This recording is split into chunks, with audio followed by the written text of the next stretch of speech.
আসসালামু আলাইকুম রহমতুল্লাহ। প্রিয় দর্শক, আশা করি সকলেই ভালো আছেন। গতকালকে প্রবাস থেকে আল আমিন ভাই একটা প্রশ্ন করেছেন যে আমার এই গাছগুলো এতটা সজীব এবং চকচকে থাকে কিভাবে।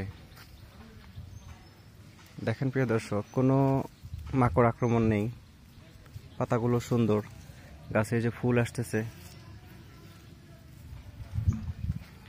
ভাইকে একটা কথা বললাম, ইতিপূর্বে এই কথাটা আপনাদের সাথে শেয়ার করেছিলাম, সেটা হচ্ছে যখন মাকড় আক্রমণ করে ফেলবে লক্ষণ দেখে কীটনাশক দিলে কিন্তু যে অংশগুলো মাকড় আক্রমণ করে ফেলেছে ওই অংশগুলো আর ভালো হবে না। আমি যেটা করি, গাছকে রোগাক্রান্ত হওয়ার আগেই ব্যবস্থা গ্রহণ করি, যেমন নিয়মিত মাকড়নাশক স্প্রে করি, ছত্রাকনাশক স্প্রে করি। এতে করে আমার গাছগুলো সুস্থ থাকে।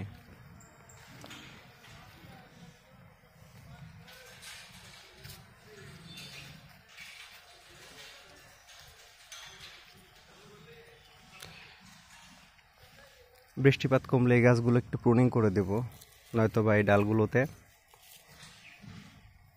পুরুষ ফুল আসবে।